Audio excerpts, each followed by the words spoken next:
Esta investigación fue realizada con el fin de aprender acerca de la vida y obra de una de las arquitectas más importantes del siglo XX. Denise Scott Brown se encuentra dentro de los nombres más importantes de la arquitectura actual y postmoderna. Es conocida por sus diversos trabajos, no solo dentro de la arquitectura, sino dentro de las artes, la teoría y la enseñanza. El objetivo de esta revista de investigación es conocer, analizar y reflexionar sobre las aportaciones de Denise Scott Brown a la arquitectura, haciendo un recorrido por algunas de sus obras más representativas.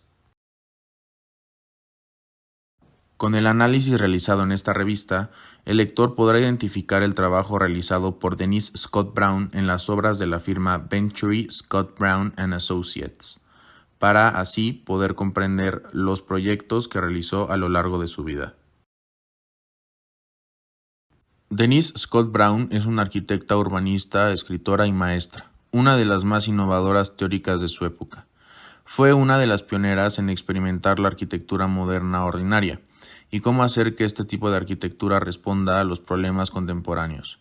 Durante su extensa práctica profesional como arquitecta y escritora, ha abundado varios temas y aspectos no necesariamente relacionados con la arquitectura. Temas como los de multiculturalidad, pluralidad, activismo, justicia social, cultura popular, economía, entre otros, son los que ha tratado de tejer entre sí para que, una vez dirigidos hacia la arquitectura, puedan ayudar a responder incógnitas contemporáneas.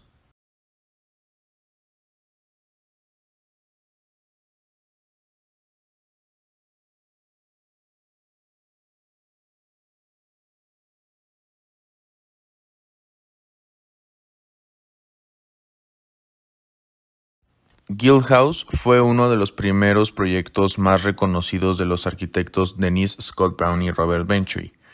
Realizado de 1960 a 1963, Guild House, junto con la Casa Havana Venturi, se convirtieron en las primeras expresiones del postmodernismo.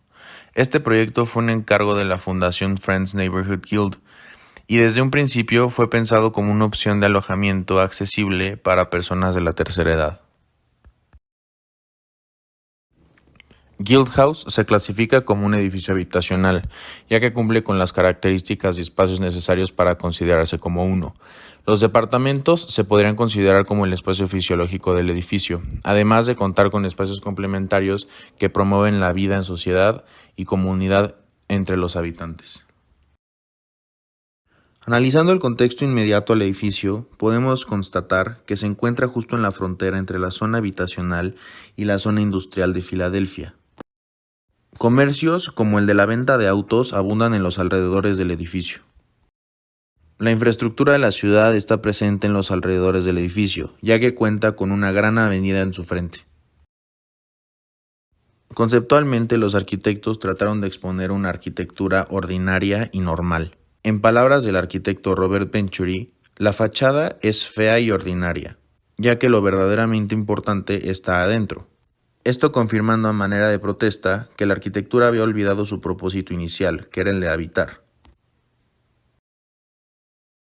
Analizando la planta, podemos confirmar que hay departamentos con orientación sur y con orientación norte. Esto respondiendo a la necesidad de densificar el espacio y tratar de generar la mayor cantidad de departamentos posibles. Como consecuencia de la orientación, las temperaturas que se van a experimentar dentro del edificio pueden ser muy cálidas en verano y demasiado frías en invierno. Guild House es un ejemplo de la arquitectura flexible y cómo esta arquitectura se ha ido adaptando a las distintas necesidades de sus habitantes. Es verdad que el paso del tiempo puede dejar expuestos algunos errores que tuvieron los arquitectos a la hora de proyectar el edificio, pero lo importante es que estos errores no hacen al edificio inhabitable. Extensión para el Allen Memorial Art Museum. Fundada en 1917, su colección es una de las mejores entre las de los colegios y universidades de los Estados Unidos, encontrándose entre ellas las de Harvard y Yale.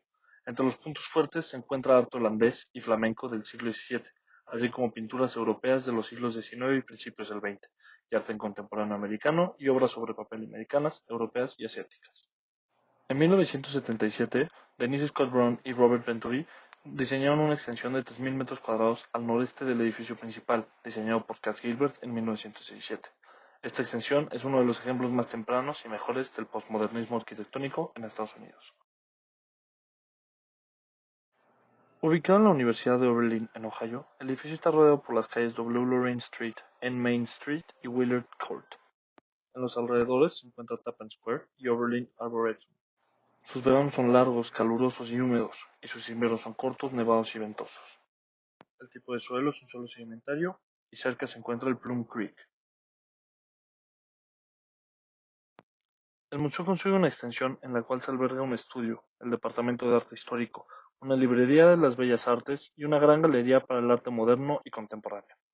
La edición de Scott Brown y Venturi fue fundamental en la nueva apreciación del contexto arquitectónico y el símbolo que se desarrolló durante las décadas de 1970 y 1980. El diseño de la extensión tenía una intención de representar su propósito en su apariencia y sirve como puente entre el templo inusual, representado en el diseño de Cass Gilbert, y el modesto almacén de arte que era necesario. Se prestó especial atención en armonizar la extensión con el pabellón simétrico de Gilbert. Esto se logró no a través de la imitación, sino a través de la cuidadosa combinación de materiales, en la cual se utilizó el ladrillo de color beige, piedra arenisca roja y granito rosa, que se utilizaron para producir un patrón y una escala de contraste con todavía análogos del edificio original. El pabellón es independiente del museo, en cuanto a forma y silueta. Se articula hacia el antiguo edificio en el plano y la composición asimétrica de sus ventanas. Como Gilbert, el diseño de Scott Brown y Venturi crea una imitación histórica que se relaciona más con el propósito que con cumplir la necesidad de una arquitectura abstracta. La extensión del Museo Allen es uno de los mejores ejemplos del posmodernismo arquitectónico en Estados Unidos.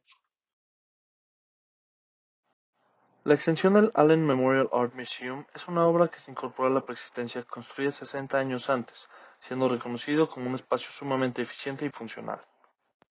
Se buscaba mantener las actividades y funciones del museo, pero manteniendo un lenguaje y fluidez con el edificio existente. Scott Brown y Venturi optaron por crear una adición arquitectónica que fuera simbólica y ordinaria, sobre algo más sofisticado u original.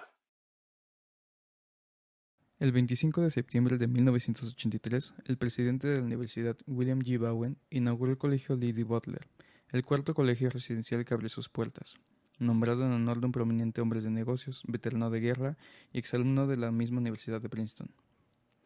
El planteamiento del complejo estudiantil incluyó un centro administrativo, comedor y social del colegio, diseñado por Denise Scott Brown y Robert Venturi.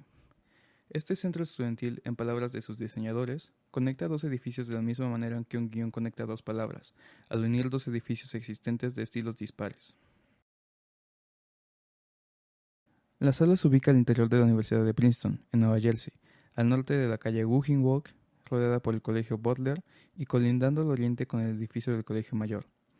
El terreno de desplante para este proyecto es irregular, inclinado, estrecho y próximo a edificios preexistentes, con condiciones que incluyen un clima húmedo, con variaciones de temperatura entre los -4 y 30 grados centígrados, la proximidad al lago Carnegie y una población importante de roble apalache. El género del objeto arquitectónico es comedor escolar, cuya función no se limita a la vida residencial de la universidad, sino que promueve la convivencia entre estudiantes y, de este modo, el desarrollo integral de los mismos dentro del campus. La concepción del proyecto comienza por entender las referencias del contexto inmediato, por lo que, siguiendo los valores de la arquitecta y sus colaboradores, actúa como un guión visual que da continuidad y unidad al resto del conjunto universitario, al mismo tiempo que establece una identidad propia por medio de sus elementos compositivos. El objeto arquitectónico se compone por tres niveles distribuidos en un partido irregular y alargado en el eje norte-sur, que alberga el comedor, una cocina compartida con el edificio colindante, biblioteca y áreas administrativas. Estos espacios modulan la escala según el nivel de interacción de los usuarios, aumentando o reduciendo las alturas de los techos para crear atmósferas de cercanía y comodidad. En Wu Hall se representa una armoniosa combinación de ritmos, desalineaciones y repeticiones presentes en las fachadas, que a su vez retoman la materialidad histórica de la universidad. Ladrillo, piedra caliza y mármol en diferentes tonalidades sellan el edificio emblema del Colegio Butler. La Sala Wu en Princeton nos presenta una arquitectura que quizás más que cualquier otra de nuestro tiempo intenta adaptarse a las condiciones preexistentes, siendo una de las mejores representaciones del enfoque y filosofía de Denis que va en contra de muchos de los edificios del estilo moderno. Describe cómo el diseño no se trata del sueño de cualquier arquitecto de lograr simetrías claras y sutiles, sino de abordar el diseño y la habitabilidad de manera realista. El edificio de Sainsbury Green es una de las ampliaciones más reconocidas del edificio principal del National Gallery de Londres. Fue construida entre 1989 y 1991 por los arquitectos Denis Scott Brown, Robert Venturi y Edward Middleton Berry. Esta amplitud agregó 11.148 metros cuadrados al poniente de la galería para así poder extender su cantidad de salas de exposiciones. Ubicado al centro de la ciudad, se encuentra en la esquina noreste de Trafalgar Square. Se rodea por las calles Pall Mall, Whitcomb Street y St. Martin Street, claros ejemplos de la arquitectura decimonónica. Al poniente se encuentra cerca los parques naturales más pequeños de la ciudad, St. James Park y Green Park. Al sur se ubica el río Támesis, el río principal de Inglaterra. Es un río navegable que conecta Londres con el mar por un lado y con la densa red de canales interiores por la otra. La ciudad se considera con un tipo de suelo sedimentario, debido a que el basamento de la cuenca de Londres lo forma por materiales rocosos del Paleozoico. En esta zona predominan las margas y arcillas. Londres es una ciudad con clima templado, con temperaturas promedios de 4 grados centígrados y 23 grados centígrados en todo el año. La galería de arte es un conjunto de espacios amplios y generalmente alargados, donde sus distintas salas se conectan entre ellas. Estos espacios tienen como fin exponer obras de arte. En específico, el Sainsbury Wing exhibe la colección de pinturas del principio del Renacimiento italiano y flamenco. Los arquitectos buscaron con la ampliación incorporarse al edificio principal de la National Gallery de Londres y complementarlo y solucionar sus carencias, pero a la vez expresando su propia entidad como ejemplo de arquitectura contemporánea. Buscaban ser discretos y seguir con el estilo arquitectónico clásico, pero dar a notar que era una nueva arquitectura. Una de las inspiraciones para este proyecto fue la galería de pintura de Dolce. El edificio dispone de 3 niveles y 2 niveles subterráneos, donde se ofrecen salas de exposiciones, salas de conferencias, aulas, restaurante, ampliación de la tienda del museo y un centro de información interactiva. Las 16 salas de exposiciones se ubican en la planta superior, se sitúan al mismo nivel de las salas principales del edificio existente, en la última planta, de modo que pueden recibir la luz cenital a través de las celosías. La planta baja contiene un gran vestíbulo de entrada, el mostrador de información y la tienda del museo. Existe un nivel intermedio entre la planta baja y las salas de exhibiciones, en la que se sitúa el restaurante, la sala de información y las aulas de conferencias. En el sótano se sitúan las salas de exposiciones temporales y el auditorio. En la parte posterior del edificio se concentran las áreas de servicio, como las salas de embalaje de cuadros, almacenes, entre otros. La escalera principal, que asciende desde el vestíbulo hasta la sala de exposición y desciende hasta el sótano, ocupa todo el lado oriental del edificio, creando un espacio vertical casi continuo, por lo que hace que el visitante se haga una idea muy precisa de la organización del edificio. Sainsbury se eleva casi a la misma altura que el edificio principal de la galería, donde se pretende ser un fragmento de lo ya existente. Para ello se emplearon algunos de los principales elementos clásicos como columnas y pilastras, que, en cierto modo, se repite su forma, su ritmo y sus proporciones. Esto proporciona continuidad entre las antiguas y contemporáneas arquitecturas. La fachada sur se desvía de su directriz hacia la plaza para crear un espacio de acogida en la entrada principal. En este mismo punto se sitúa el conjunto de pilastras. En la fachada este se observa cómo van disminuyendo los elementos clásicos y un gran ventanal sirve de transición hacia la escalera. En estas dos fachadas se utiliza la misma piedra de Portland que reviste las fachadas de la National Gallery, mientras que en otras se utiliza el ladrillo y el cristal. El Sainsbury Wing del National Gallery de Londres fue una gran innovación para la arquitectura de esta ciudad.